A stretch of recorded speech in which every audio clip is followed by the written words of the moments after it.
But we'll go ahead and jump into the Word this morning. We'll be in Genesis 11 again. This is the last message within the pre-Abrahamic section of Genesis. So we're going to be we're going to see where God's going to really just pinpoint and focus on Abraham and the people of Israel after this moment, starting probably next week or depending on how we decide to do Easter, maybe a few weeks from now. But this is the last little portion, and I could have talked about this last week, but there's a lot in these 9 verses we're going to look at in chapter 11 that just really are parallel to what we see in our world today that I really wanted to dive into. And unfortunately, without doing like a 3-part mini-series through this, I can't touch on everything in depth, but there's some incredible stuff in this chapter. In fact, some of it is even applicable to what we see going on today, where it's going on today that we were already talking about this morning. But in Genesis 11, we're just looking at 9 verses, so for those that have been here the last couple of weeks where I've covered like 3 chapters at a time, you're welcome.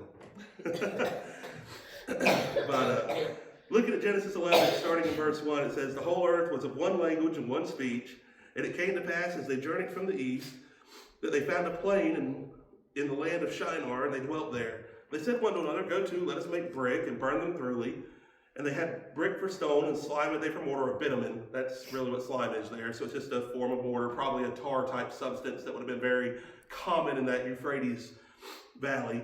Verse 4, "They said, 'Go to, let us build a city and a tower, whose top may reach unto heaven.'" Interesting phrase, what they mean by reach unto heaven there. We'll talk about that in a couple minutes. "And let us make us a name, lest we be scattered abroad upon the face of the whole earth." Interesting little phrase there they say too. "The Lord came down to see the city and the tower, which the children of men had builded. And the Lord said, Behold, the people is one, and they have all one language, and this they begin to do, and now nothing will be restrained from them, which they have imagined to do. Go to, let us," this is God talking, this is the Trinity scene here, let us, just like we saw in Genesis 1 and 2. So this is God the Father, God the Son, God the Holy Spirit having a discussion of the Trinity. One of those things, they're one God, but manifested 3 ways. So difficult for us to understand, this is what's going on. "Go to, let us go down there and confound their language, that they may not understand one another's speech." You want to know why we have languages we can understand? This is the moment in history when that happened. When all the languages, over 6,000 languages that we know of, were found. It was right here. "So the Lord scattered them abroad," in verse 8, "from thence upon the face of all the earth, and they left off to build the city. Therefore the name of the city is called Babel," or we'll see it later called Babylon, "because the Lord did there confound the language of all the earth. And from thence did the Lord scatter them abroad upon the face of all the earth." There's a lot that goes on in that verse, a lot that takes place. If you've been a student of the Bible for any length of time, you may have read this, or if you tried to read the Bible in a year, this is probably like day 3 or 4 of your reading. But for anyone that doesn't know, because I never want to take for granted that even people that have been in church for 50 years know this stuff, because I still find stuff I go, wait, that's in the Bible? And I've studied this stuff for over 10 years now. This is what we call the Tower of Babel. This is the moment in human history when we see nations founded, finally. This is God's will being enacted on humanity because humanity decided to do things their own way. And that's what we have this morning, is when we do things our way, what happens. That's what we talk about this morning, because if we think about it, we all want our way. You think about and I know we're almost at that, we'll be at that stage in a few months, or some of are going through it now. You have those little babies, they want their way. They start screaming, "I want my way, I want it now." You get to be a kid, "I want my way and I want it now." I can remember being a kid and getting Christmas money, birthday money, and I'd look at my mom and go, "Okay, it's time to take me to GameStop because I gotta go buy a game. I gotta go buy some stuff, or go to Walmart, buy a fishing rod or something. I gotta spend this money." You're talking, she'd make me wait 3 months sometimes to go spend that money, but I want it right now. And that's the way we all are. We have stuff that we want it right now. But God has a better plan every time than we do. We have a plan. I know I've talked with Emily and with some a lot. We'd love to see ourselves grow here and to be a full church. We'd love to see that. And that's something that I know we want to do. And we might get a little discouraged. Why are we not bigger than we are? God's going to get us there in time. We have to be patient. We have to wait for his time. He has a good plan to get us there. And he's doing so much for us now. And we need to remember that to go against God's plan is to sin. When we know God says, "Do this," and we say, "No, I want to do it this way, God. I know you told me this is what I need to do, but I don't care. I want to do this way." This is where we start seeing sin. And this text gives us a clear picture of what happens when man or we take our matters into our own hands and completely disregard what God has to say. What do I mean by this? Well, if you go back to Genesis chapter 9, and even you can go back to Genesis 1 and 2, God's command to mankind was be fruitful and multiply and replenish, fill the earth. Don't just congregate in one spot, fill the earth. I've given you this entire globe to enjoy, to use, to live in. So go spread out, be a part of it. And we see here, man decided, no, I'm not going to do that. Let's all be together. And you might ask, well, who in the world is leading the world at this time, is leading this charge? Well, we met him last week in chapter 10. And that is from chapter 10, verse 8 down to 12. We won't read it. But there's a man named Nimrod, the son of Cush, who was the son of Ham, who we talked about last week. This is the man who is giving himself over to going against God. Who is Nimrod? As I said, he's the son of Cush, one of Ham's sons. The name Nimrod, we use it in a different way today. It's an insult. If you grew up in the time, I guess if you grew up in the 90s, it was an insult. I don't know if we still use it today or not. But I know growing up, that was a name that me and my little brother called each other all the time, before I even knew it was a Bible name. But it means rebel. All it means is rebellion, rebel. Go against God. Do it your own way. And it says in verse 9 of chapter 10 that he's the mighty hunter before the Lord. So he becomes this, and what that means is he has a lot of wild animals around, is what it's believed. He starts hunting them. He becomes this champion of taking out threats, nature threats to humanity. And he becomes a hero. He's protecting mankind, and he gets lifted up as a hero. That's why they have this proverb in verse 10, even as Nimrod, the mighty hunter before the Lord. But there's a flip side of what that means. He didn't just hunt wild beasts that were dangerous. He didn't just do things to protect people. All the while, he's hunting human beings. He wants to be in control. He wants to lead the world. He doesn't want Noah and Shem's godly reign. He doesn't want God's control. He wants his way. He wants his control. He wants to be a dictator, you could say. So he begins to be a hero, but he quickly devolves into a tyrant. He quickly devolves into this man. In fact, you can read those verses 8 through 12 in chapter 10 of Genesis, and you're going to find two major civilizations this man founds. One we talk about today, Babylon, or Iran in today's day and age. And the other one is, Assyria, which has been eradicated at this time. Assyria, if you study Old Testament history, becomes a major thorn in Israel's side, as does Babylon. These are the two nations that are eventually going to wipe out the southern kingdom, or wipe out the northern kingdom of Israel in the books of Kings, and wipe out the southern kingdom, the Judah and Benjamin kingdom in the book of Kings. So this is who this man is. If you ever wonder who the Assyrians and Babylonians were in the Bible, this is their start, this man right here. And they start as rebellion. He's the founder of all idolatry. All pagan idolatry and worship can be traced back to Babylon. All of it. Every bit of it can be traced back to this time, as we'll see. In fact, as John Phillips says, humanism was the basic philosophy of Nimrod and his followers.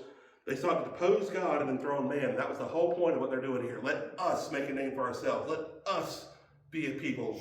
We want to be remembered. We want to make it about us. We want to make sure that nobody ever forgets our name. We want to make sure that we go down as legends. And they basically are taking God's position and saying, God, you don't get that position. We're going to put ourselves in that position. So it's a very dangerous thing. And we see that in our world today. Maybe not as blatant at times, but we do see this in our world today.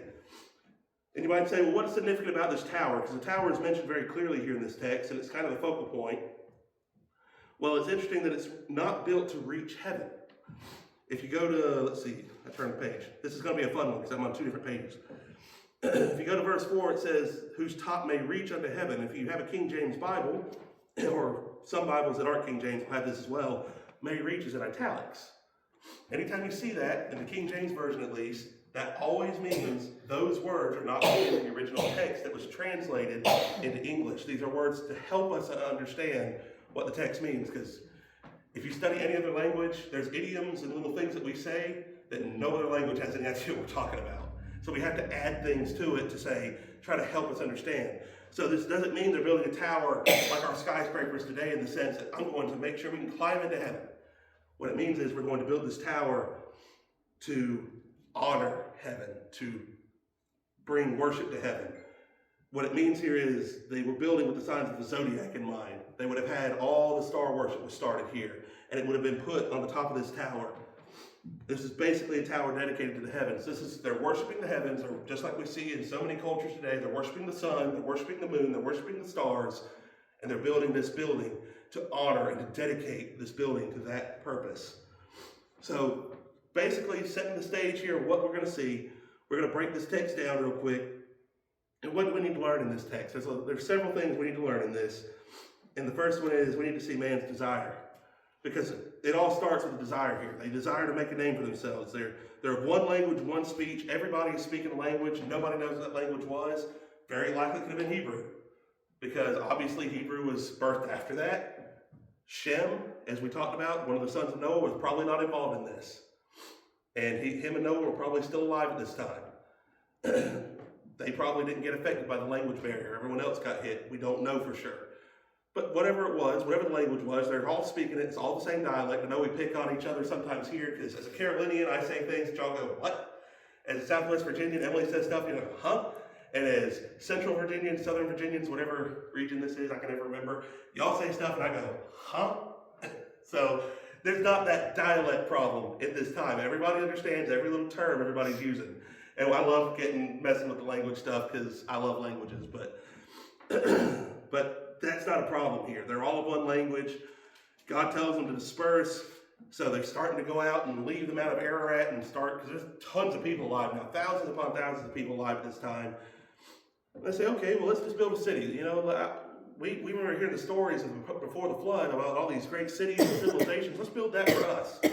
Because if you pay attention to human history, humans want utopia.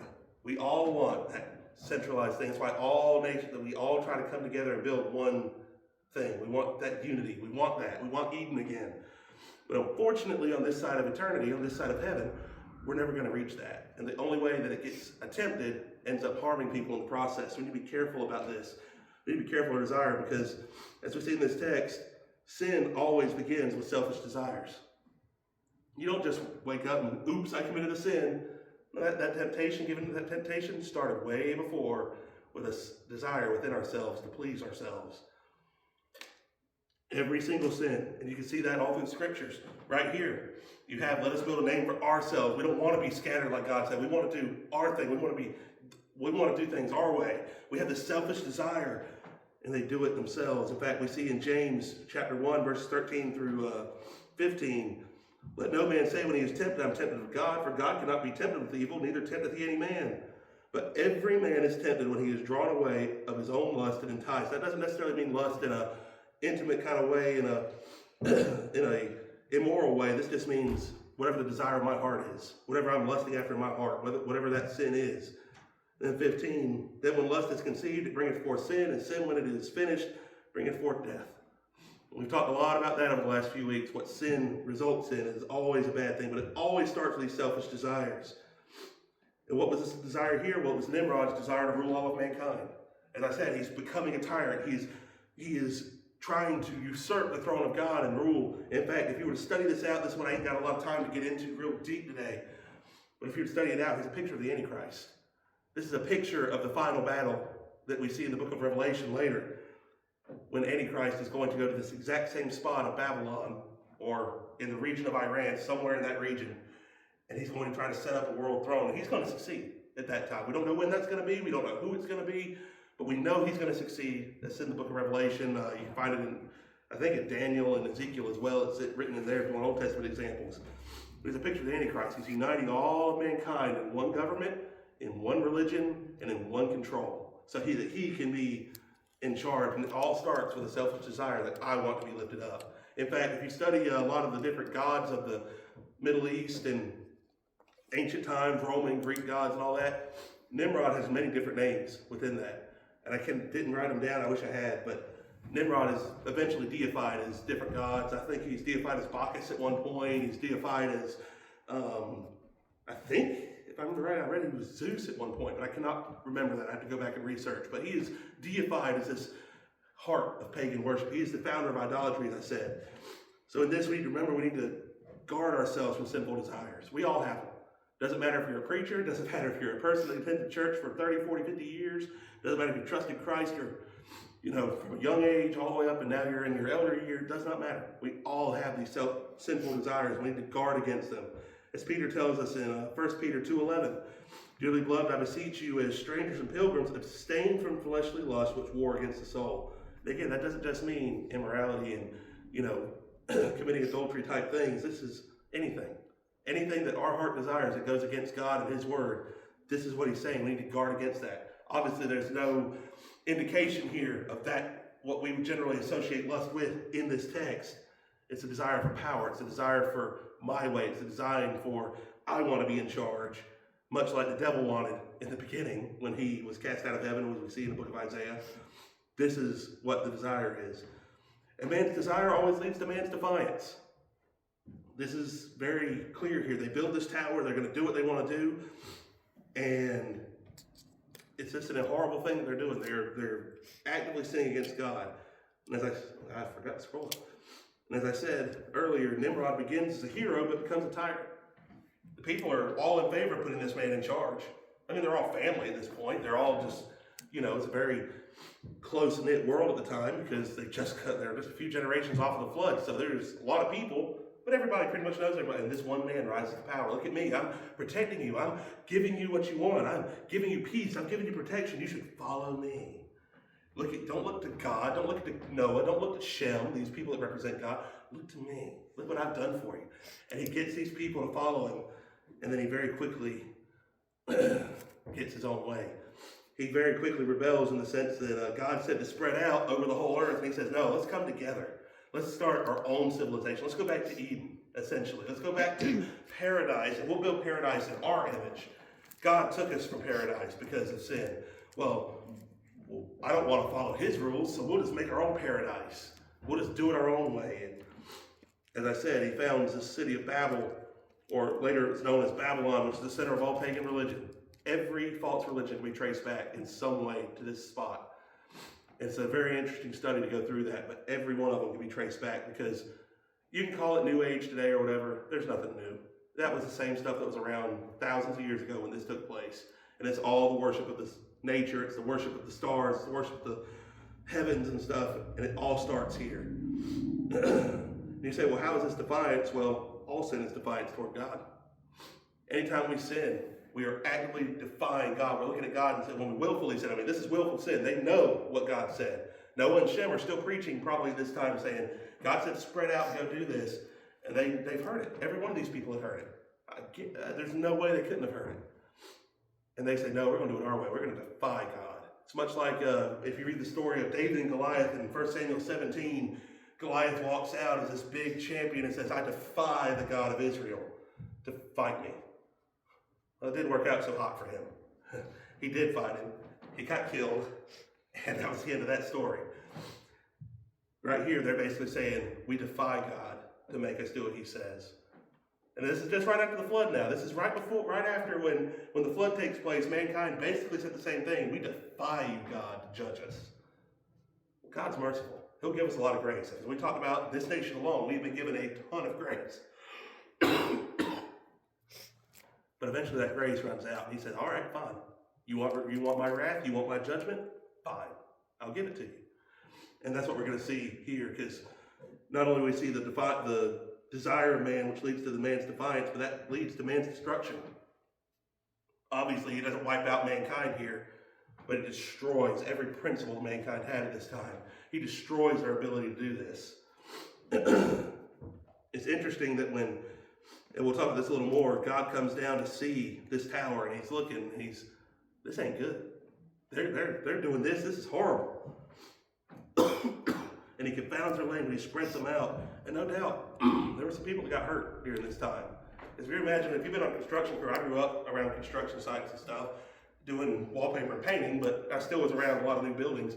It don't take a long time to be on site. If you've ever been around one, to hear a guy get shot with a nail gun, and hear him yell or hit his thumb with a hammer, or fall off of a ladder. This is just every day.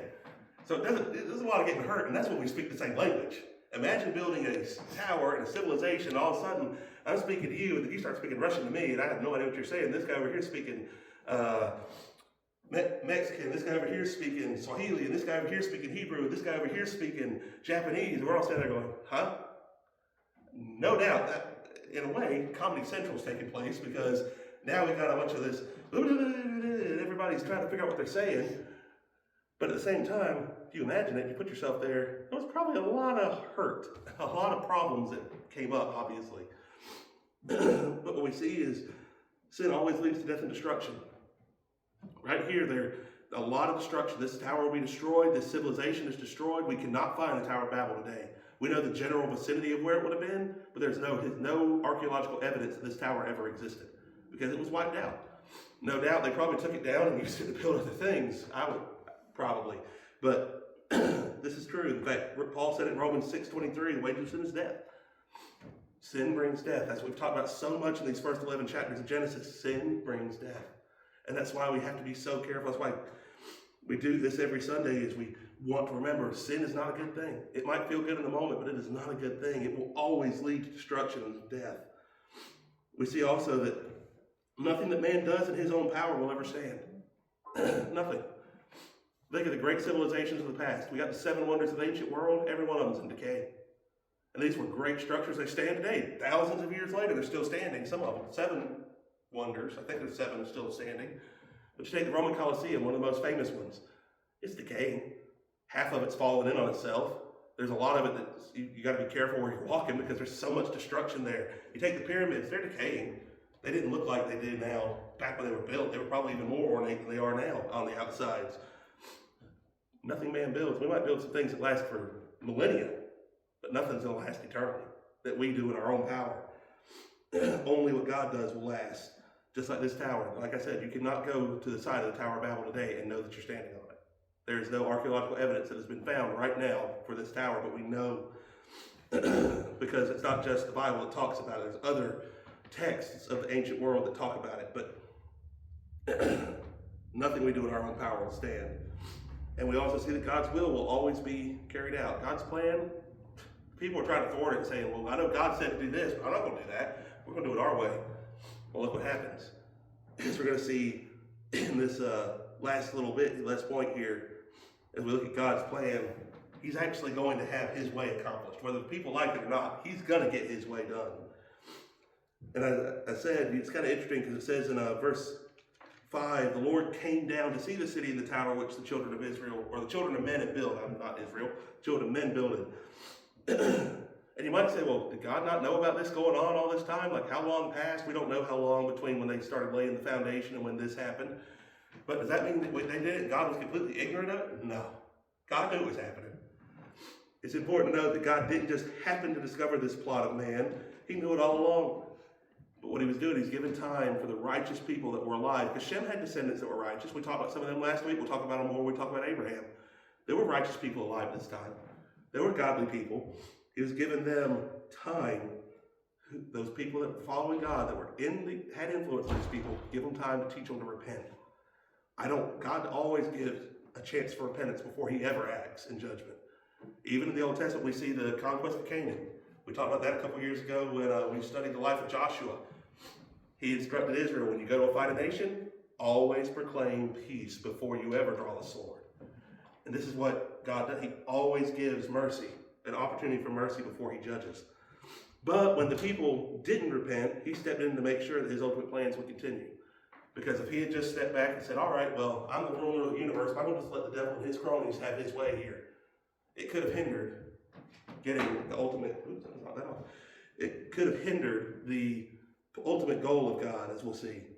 So what does God do to protect his plan and to deal with this sin? First off, he confused the language and dispersed man. If you ever tried to learn another language in high school and wondered, why in the world do I have to try to learn this language? It starts here. It's because of man's rebellion against God, or else we'd all be speaking the same language today. If we had not rebelled here, we'd all be speaking the same language. But one of the incredible things that God created over 6,000 languages in humanity, no one can explain how in the world they came about without the God involved, because it doesn't make sense how we all are basically community. We all can make an alphabet for every language. I mean, not every language has one, but it's very doable to make one. In fact, if you want to study that, look up JAARS, JARS. They're actually based out of my hometown. They're missionaries that go to people groups all over the world in jungles and such, find them, learn their language, make an alphabet, translate the Bible to their language, and then preach to them. It's an incredible group. They fly little planes. It is amazing. It's on jury duty with one of them. It's pretty cool. But the languages, you study them. If you pay attention, there's very strong similarities in every language. That's one of the things I love about it. You can look up, well, what does this word mean, and how do you say this word in English, German, Russian, this. And there'll be some differences on some that are just out there. But there's a lot of them that are very similar. For instance, just the word stop alone or no is either no, na, da, nine, and all these things are very similar to each other. It's just an incredible study. If you're interested in languages at all, you can look up how a lot of these languages work together. And they're all very similar, many of them. But he confused language and dispersed man. And I love what Tony Evans pointed out about this, that God wasn't threatened by what humanity was doing. So don't ever think that God's threatened by what we do. He wasn't fearful that humanity was suddenly an unstoppable force, but rather he recognized that unified sinful humanity had enormous potential to sour his creation. Left unchecked, their unified language would only make it easier for evil to proliferate on the earth. You know, it's really hard for two people who don't speak the same language to get together and want to do something bad. There has to be some kind of language, being able to communicate with each other. If we all spoke the same language, you realize how easy it would be to just all get together and just unite as an entire, I think there's 7 billion, 8 billion people on earth to unite and just do whatever we wanted to do if we could all understand each other. God's restraining, it's a mercy. He's stopping us from doing what mankind could do, because we're intelligent beings. And mankind is a very intelligent being. And if we were all united and could understand each other perfectly, our minds would not take long to discover just how wicked we could become as a human race. And you just think what we are now. And just imagine if we could do even more. So he was, excuse me, he wasn't threatened by this. It wasn't a surprise to God. He knew what was going on. And that's why he did this. He also didn't just confuse the languages. He destroyed man's attempt at utopia without him. Man wants utopia so bad. That's why you hear about we need to all unite together and get rid of all nationality things and all be one people and get rid of everything, one currency, one people, one religion, one everything. So we want to go back to unity. We want unity. Everybody wants unity. It's a good thing. In fact, the church is told to be united. I've talked about that here before. But when we do it our way and without God, we're creating a utopia that ends up being hell. We end up creating this horrible thing. And if you don't believe me, just study some of the great civilizations of the past. Look at Rome. They created a utopia within themselves and they crumbled. Greece crumbled. Assyria crumbled. Babylon crumbled. Russia crumbled. England crumbled. America will crumble if we're not careful. Utopia cannot be achieved without God. And honestly, in this world, it's never going to be achieved. We have to get beyond what we can do as people. We have to trust God. But we also see in this that God protected his original plan for salvation. As we talked about last week, there's a couple of lines going on here, the genealogies in chapter 10 and 11. And those are the parts of the Bible that we read and we go, how in the world do I pronounce these names? Who are these people? And why am I reading their names? Here, 4,000 years later, 6,000 years later, whatever it is. Well, when you go to verse 10, and we're not going to read it because we talked about it last week. From verse 10 to verse 32, you're going to find where a genealogy is given. And it's these people's relatives, but it's the line of Shem, one of the sons of Noah. And it starts off with, I'm about to knock something off here. It starts off with our fact set here in verse 10. And it's going to go all the way through till we get to Abram in verse 32. And it's an incredible thing to see how God, even when man is trying to do their own way, he protects this holy line, this righteous line to get to Abram. Who is Abram? He becomes Abraham later. He has a son at 100 years old, which is a miracle in itself, one of the few miracle births in the Bible, named Isaac. Isaac eventually has 2 sons, Jacob and Esau. Jacob, who is the chosen son, has 12 sons, which are the 12 tribes of Israel. And the 12 tribes of Israel found the nation that we know as Israel today. And through the 4th son of Jacob, Judah, Jesus is going to come in a few thousand years after this moment. God's protecting his way of salvation all the way through. Because he knows that man is sinful. He knows our desires are awful. He knows that we are defiant toward him. He knows that sin brings destruction, but he doesn't want to leave us there. He knows all this. He didn't leave these people here. He could have struck them dead and just restarted humanity like that. Just said, fine, Shem's going to be the only one. I'm going to wipe out Japheth. I'm going to wipe out Ham. And we're just going to have this holy line and I'm done. But he gave mercy. He gave these people mercy. He didn't strike them dead here. It's not recorded here.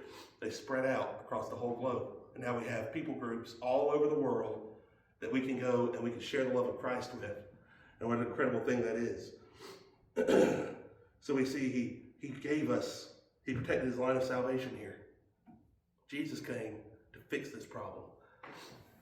And as a Christian, I can honestly say there's still sinful desires in me. We're not going to be perfect as long as we're in this flesh. We're not going to be perfect as long as we're alive on this earth.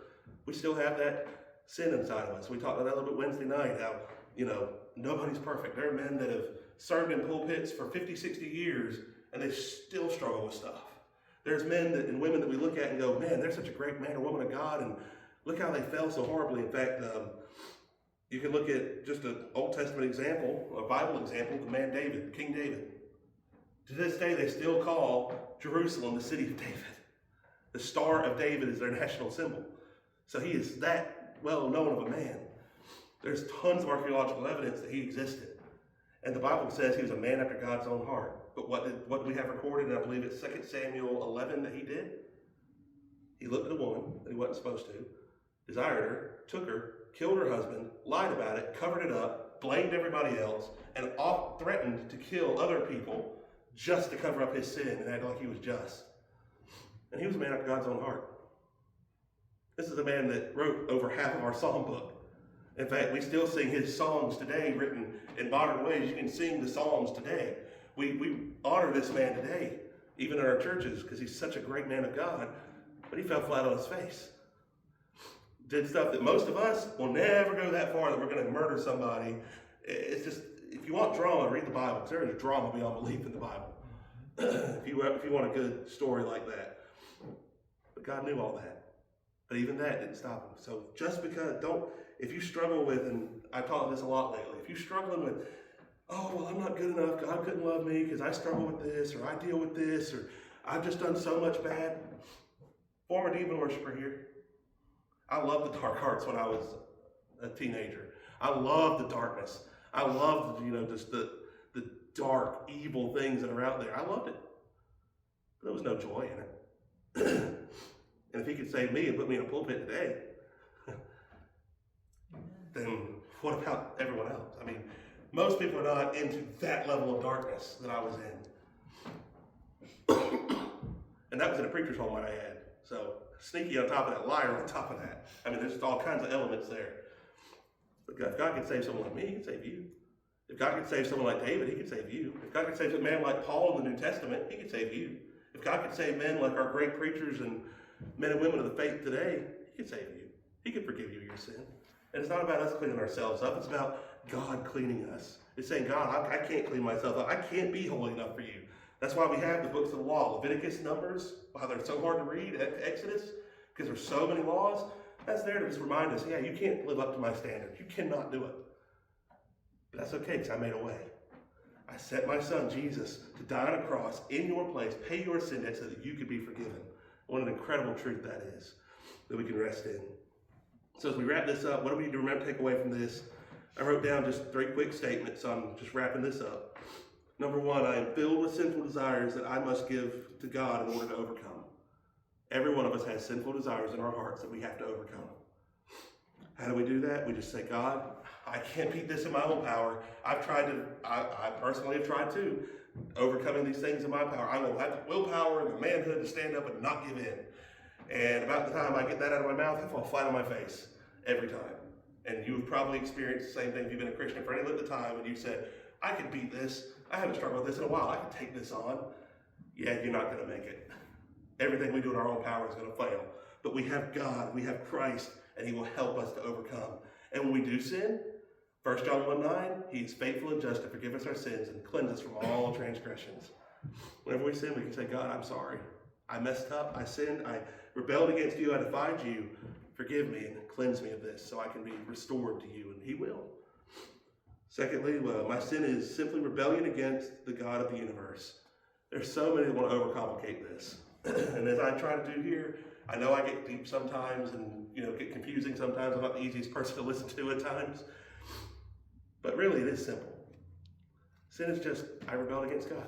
I did something that the Bible said not to do. I did something God said to do, I didn't do. God said, don't do this, and I did it. That's sin. That's all it is. It's not some fancy ritualistic, well, it's only sin if you do the big 3 up here that we all say, murder, adultery, and stealing, all that. No, there's others too. 10 Commandments are still sin. These things are still, even little things are sin. But again, we have forgiveness for these things. We struggle with them. We all do. but we can have forgiveness. And then third and finally, we need to remember that God will punish sin, and he will always accomplish his plans. If you're a Christian, that doesn't mean you're going to sin and, well, you sinned today, son or daughter, so you're not a Christian anymore. You better get resaved, or you're just out. You're done. I'm done with you. You're unforgiven and you're cast away. No, God's not that cruel. He's not going to cast us away because we committed sin. He knows we're humans. The Bible says many times he knows we are but dust. He remembers our frame. He knows who we are.